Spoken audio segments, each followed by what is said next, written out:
Ces jours-ci, impossible d'échapper à l'Algérie dans les gros titres mondiaux.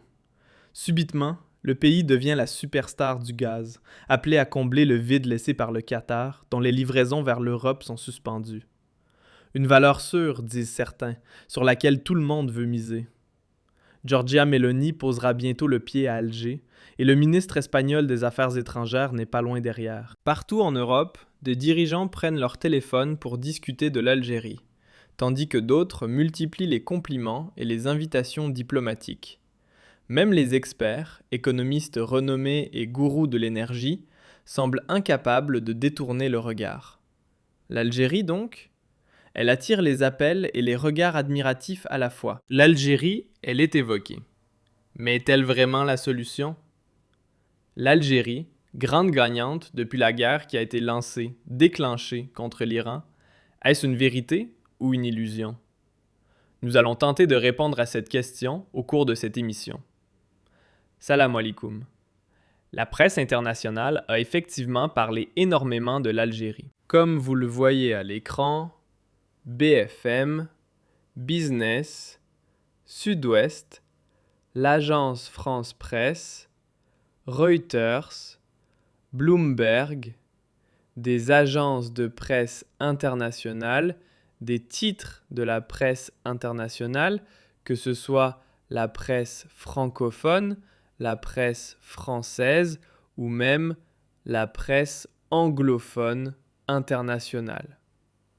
L'Algérie, elle est revenue sur les lèvres de plusieurs journalistes, observateurs et commentateurs de l'actualité mondiale. Notamment depuis l'aggravation du conflit armé ou de la guerre qui oppose et qui a été déclenchée par les États-Unis d'Amérique et Israël contre l'Iran.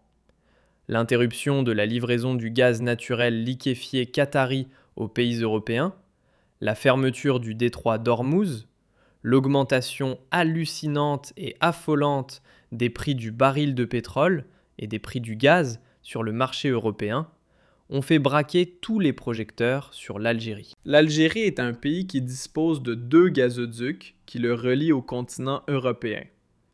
L'Algérie, grand producteur de gaz, l'Algérie, important producteur de pétrole, l'Algérie, pivot de l'Afrique du Nord, pays stratégique au cœur du bassin méditerranéen, est aujourd'hui effectivement au cœur du débat médiatique, au cœur de toutes les attentions et au cœur de toutes les discussions en ce qui concerne la configuration ou la construction d'un nouvel ordre mondial et régional, où les pays de l'Europe de l'Est ou les pays occidentaux essayent de se tourner vers des pays africains pour ne plus dépendre des pays du Moyen-Orient et du Proche-Orient, où l'insécurité règne en maître, où l'instabilité ne cesse de s'aggraver d'un mois à l'autre, d'une année à l'autre. Mais est-ce que l'Algérie est vraiment gagnante ?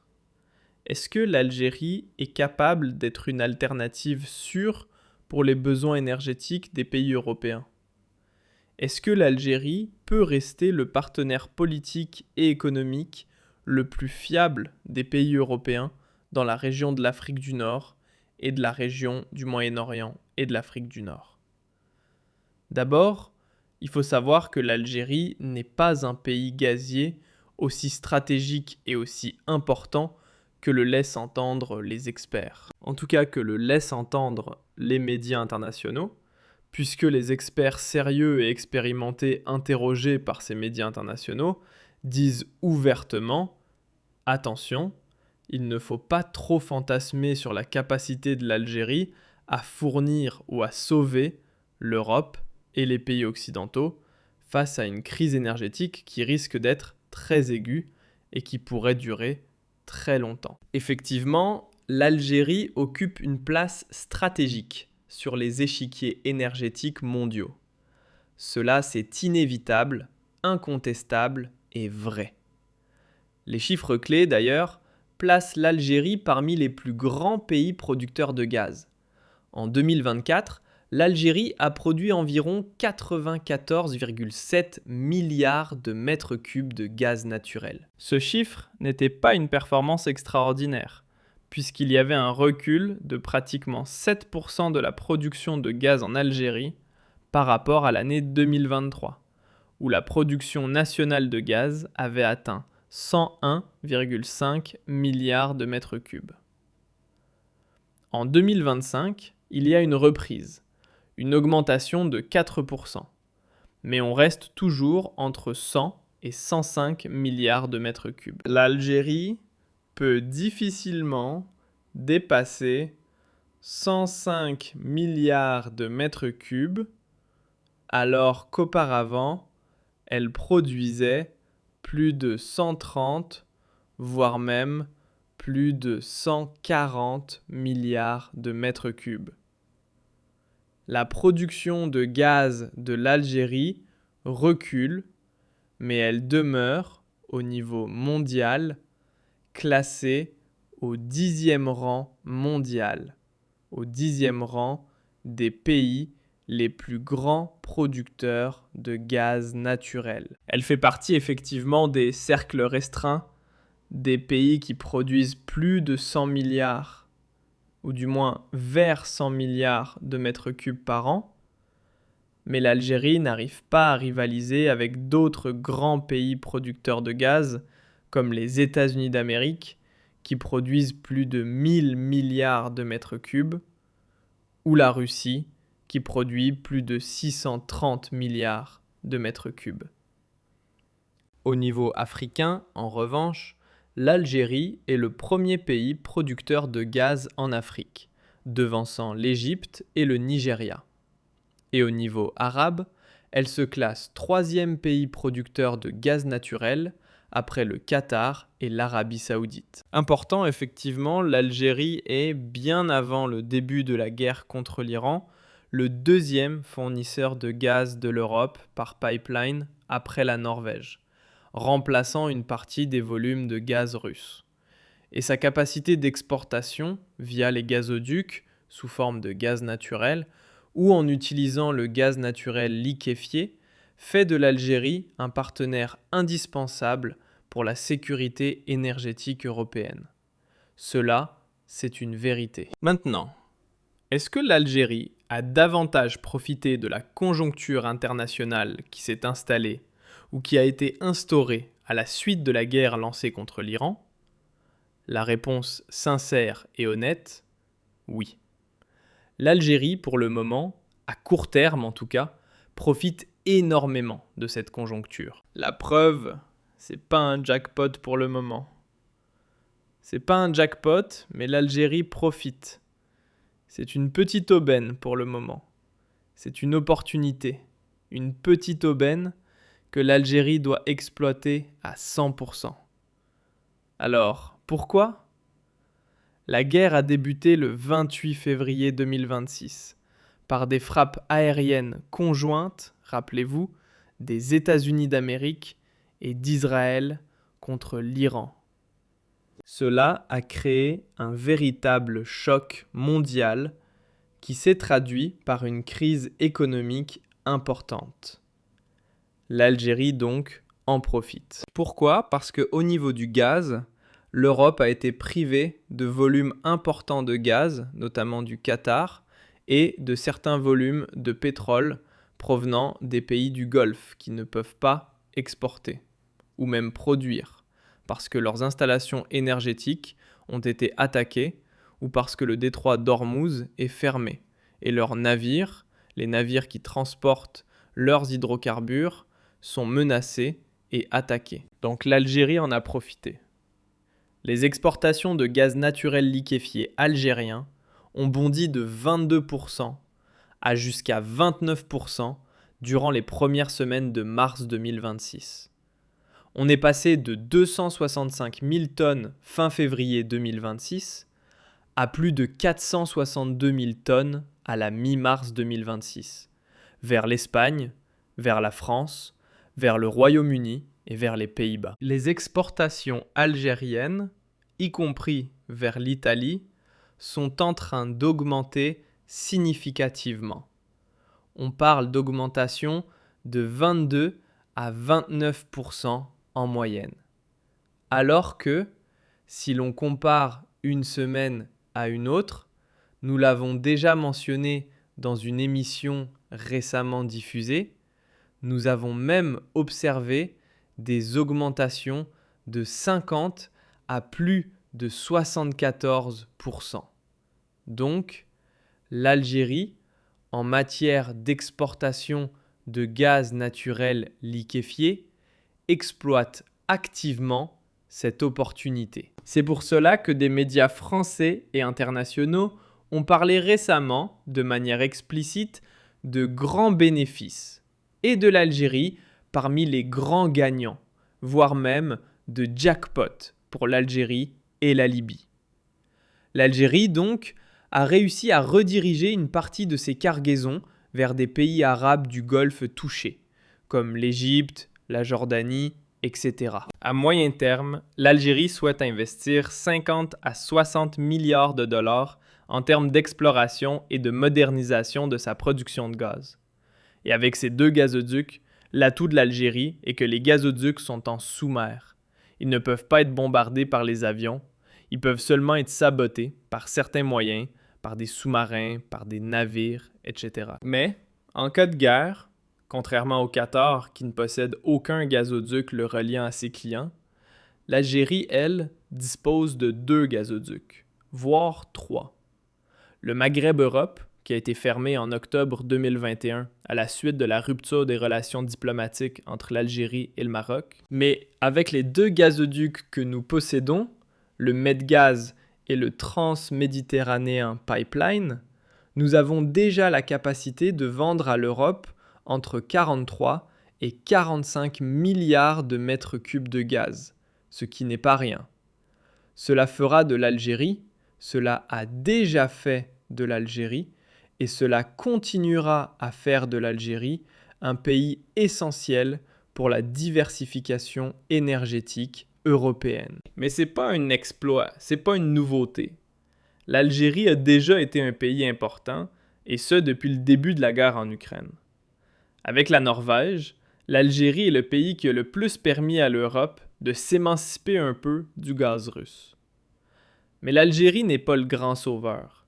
Elle ne peut pas être le grand sauveur. Et c'est cela que nous estimons et exposons. Pourquoi?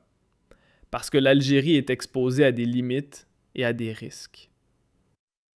D'abord, la production en Algérie est limitée. Déjà, la production de gaz en Algérie fonctionne à plein régime. En 2024, nous étions à moins de 100 milliards de mètres cubes. Il n'est pas certain qu'en 2026 ou en 2027, nous dépassions les 100 milliards de mètres cubes, puisque les investissements promis par le régime Tebboune ne se sont pas encore concrétisés. Nous possédons d'immenses réserves de gaz de schiste, c'est vrai, que nous n'avons pas encore commencé à exploiter ou à produire. Et les réserves de gaz conventionnelles sont en train de se raréfier ou de diminuer drastiquement. On a de vieux gisements, comme le gisement de Acier-Mel, qui est en exploitation depuis pratiquement la fin des années 50 et avec une exploitation industrielle massive depuis le début des années 70.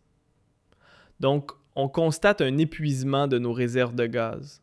Et cela, le modèle algérien y est confronté à ses limites. Tant qu'il n'y a pas de nouveaux investissements, tant qu'on ne lance pas la production du gaz de schiste, il est très compliqué pour l'Algérie de rester parmi les 10 grands pays producteurs de gaz, dans le club des 10 grands pays producteurs de gaz.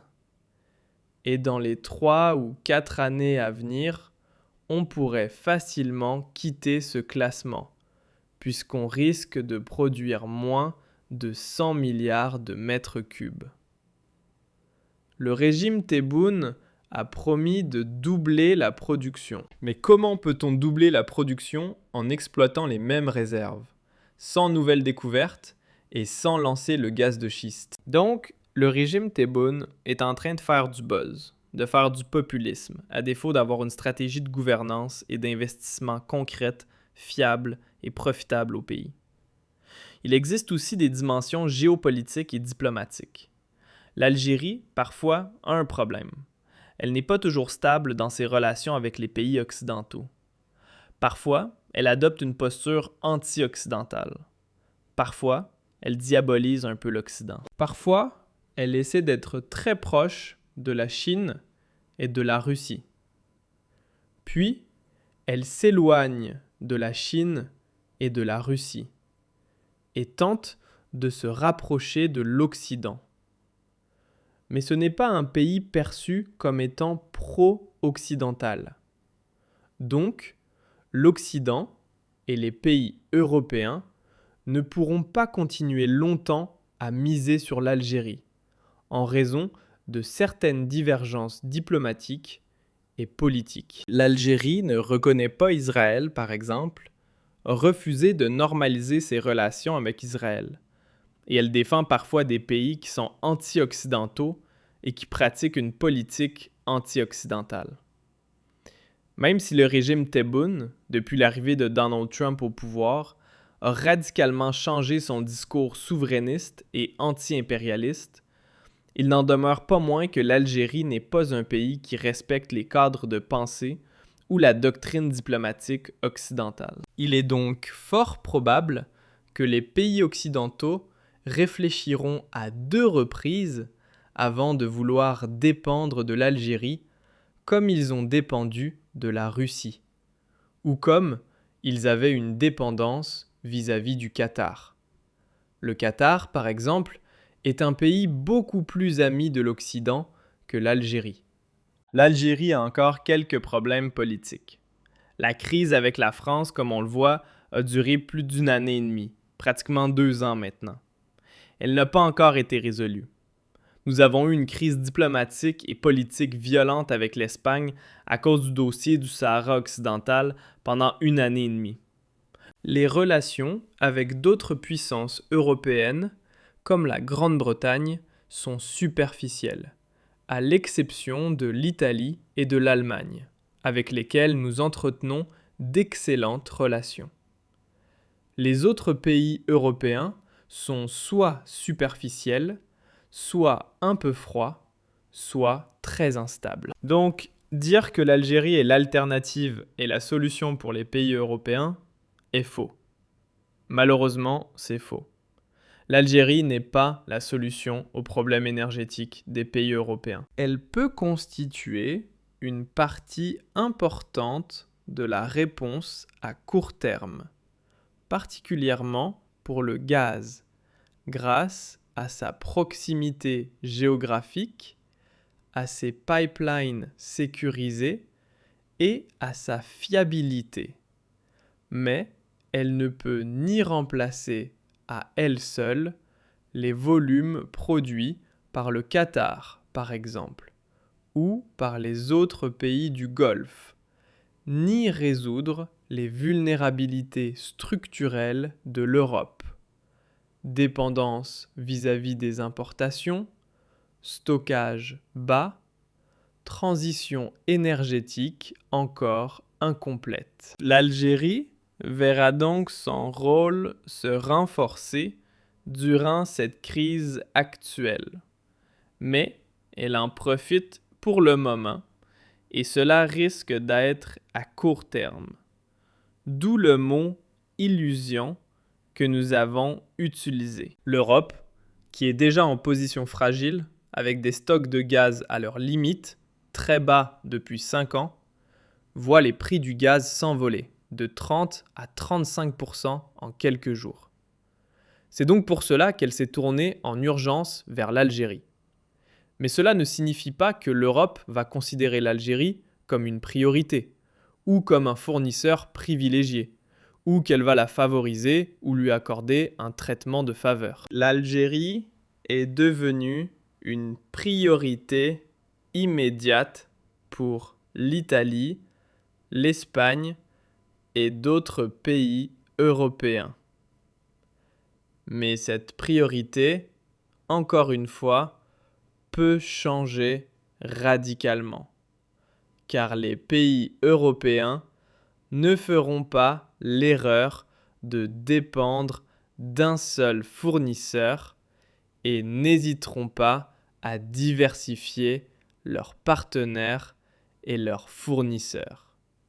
C'est vrai. Les avantages clés de l'Algérie sont donc ces pipelines notamment, qui constituent notre atout de position, le Medgaz et le transméditerranéen, qui sont hors de portée des missiles et des drones, et qui sont moins chers et plus rapides que le gaz naturel liquéfié américain ou qatari, puisque l'on ne passe pas, on n'attend pas des heures, ni des jours, ni des mois, pour faire venir une cargaison de gaz naturel liquéfié. Les pipelines sont connectés et permettent à l'Algérie d'être reliée à l'Union européenne, donc à l'Europe, et le gaz arrive rapidement. L'Algérie est déjà le 3e ou 4e fournisseur de l'Union européenne, avec environ 12% de part de marché. L'Algérie est officiellement qualifiée par l'Europe de partenaire stratégique et fiable pour le gaz. Mais les investissements européens dans l'économie algérienne restent très très faibles, justement en raison d'une certaine méfiance. L'Algérie est encore perçue comme un régime très autoritaire, très souverainiste, très fermé sur lui-même, très nationaliste, avec une dialectique, un vocabulaire et un engagement souvent anti-impérialistes qui peuvent offusquer les pays européens, notamment en ce qui concerne les dossiers du Sahara occidental, de la Palestine et d'Israël, où l'Algérie adopte des positions totalement opposées aux agendas défendus par les pays européens. Ainsi, il existe des limites structurelles pour l'Algérie.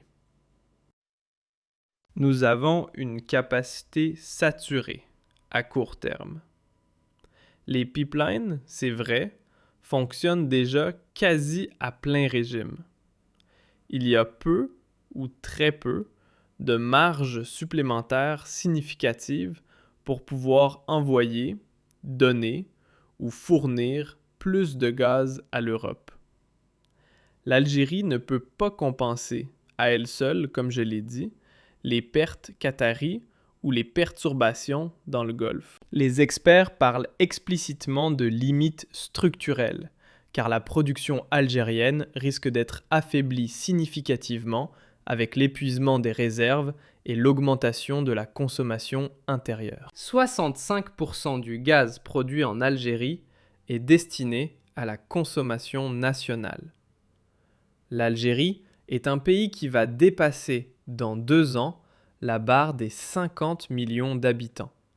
Donc ce n'est pas un petit pays de 2 ou 3 millions d'habitants comme les pays du Golfe. Cela n'a rien à voir. La production de gaz se situe autour de 100 à 101 milliards de mètres cubes avec des champs vieillissants. L'objectif est que l'Algérie, elle a promis de doubler sa production. En réalité, ses ambitions sont d'atteindre en 2030 130 à 140 milliards de mètres cubes. Mais cela nécessite des investissements massifs. Il n'y a pas de miracle immédiat, car l'argent n'a pas encore été débloqué. Très peu de compagnies internationales investissent en Algérie, en raison de l'instabilité réglementaire, des ingérences dans les affaires internes des investisseurs étrangers, de la dépréciation de la monnaie algérienne, des lois anti-importation du régime Tebboune et des lois fiscales très strictes, encore peu favorables aux intérêts des investisseurs étrangers. Donc l'Algérie est également confrontée à la concurrence.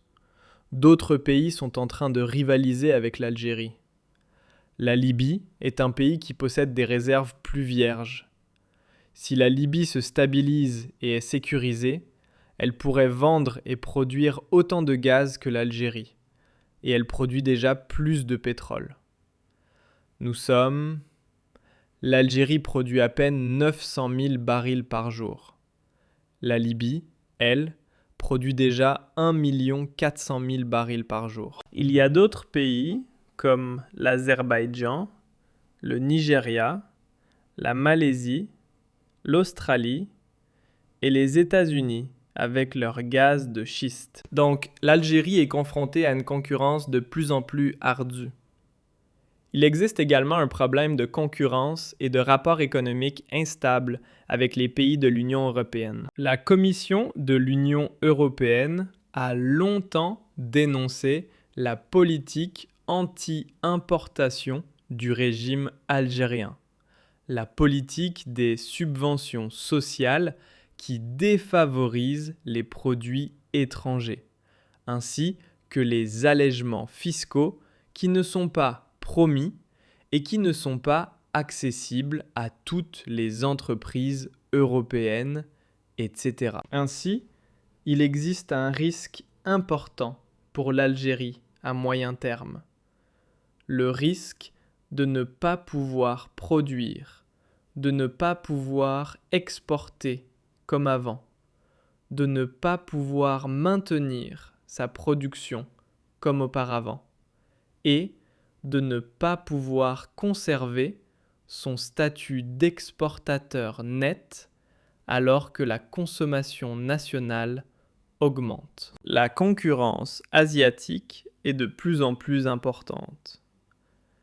La concurrence de plusieurs pays africains comme la Libye, le Nigeria, l'Égypte et demain l'Angola, le Mozambique, le Sénégal et la Mauritanie, qui arrivent également sur le marché gazier, se renforcent. Ainsi, si l'Algérie veut absolument devenir incontournable aux yeux des Européens, elle doit développer les énergies renouvelables, réduire sa consommation interne de gaz naturel, augmenter sa production de gaz, ouvrir son économie aux entreprises européennes, créer des partenariats économiques et des projets communs avec les pays de l'Union européenne et peut-être aussi, surtout, changer de politique diplomatique ou de doctrine géopolitique. Et peut-être essayer de se rapprocher davantage des pays occidentaux, ou adopter ou même ménager certaines thèses occidentales contraires aux intérêts souverains de l'Algérie, à condition que cela puisse rapporter des richesses importantes pour le pays. Il est donc nécessaire de revoir la politique économique et la politique géopolitique du pays pour peut-être profiter encore mieux de l'Occident.